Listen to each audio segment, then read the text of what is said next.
The United Nations Hall glows under bright, white flags of every nation stand proudly in the background. Cameras flash.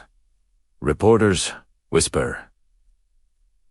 The air feels heavy with formality. A young Filipino woman walks toward the podium. Her name tag reads, Maria Santos, Philippines. She clutches her speech, trembling slightly. The moderator introduces her, representing the Republic of the Philippines.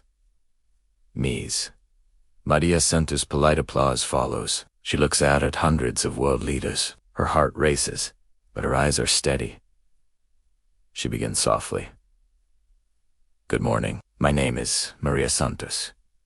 I come from a small fishing village in the Vicio. The microphone captures every word. Her voice is clear, emotional, carrying something powerful yet gentle. She tells them about her father, a tricycle driver who worked long nights, about her mother, a public school teacher who taught under a leaking roof. I was raised by people who taught me that dignity is not found in wealth but in kindness. A hush falls over the audience. Her accent is thick, but every sentence cuts deep. She continues. The world calls the Filipino resilient. We rebuild after every storm. But must we always rebuild? Must we always endure? The room grows still. Delegates lean forward. The translators slow down, listening closely.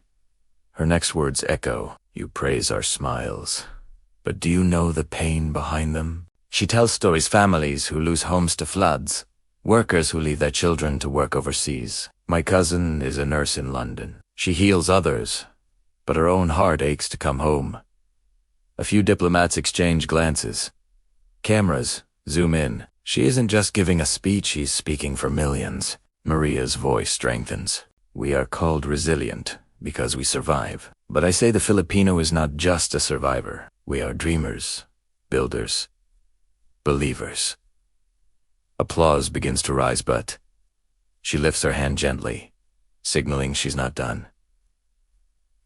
She looks around the hall. For too long, the Philippines has been seen as a land of struggle, but I invite you to see us as a land of strength. She speaks of laughter during blackouts, of families singing during typhoons, of neighbors sharing rice when there's almost none left. That, she says, is our true wealth. The crowd listens silent, moved. She pauses. How long can we call ourselves resilient when our people are tired? When our heroes abroad cry alone? A diplomat from Europe wipes his eyes. The camera pans across solemn faces. Maria raises a small bracelet hand-woven. Old, my mother told me. Speak with kindness, but never with fear.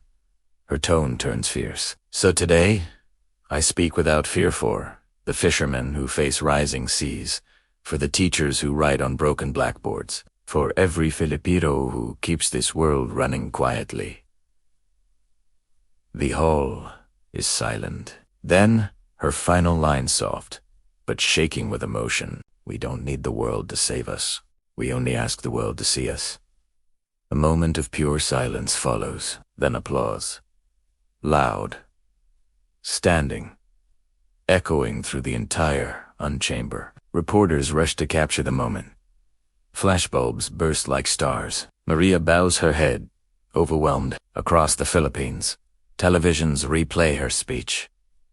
In offices, schools, jeepneys, people cheer. Some cry. Some may whisper she spoke for us. Her parents watch from their small home by the sea. Her father, still in his tricycle uniform, smiles proudly. Her mother wipes her tears. Anak, you did it. News headlines spread across the world. Filipino speaker moves UN to tears. Maria Santusta, voice of a nation UN never expected. This from the Philippines. Maria doesn't see herself as a hero. When asked how it felt, she simply says, I only spoke the truth. And that truth echoes far beyond that hall into hearts, into headlines, into history. Because on that day, the world didn't just hear a speech, it heard the soul of the Filipino.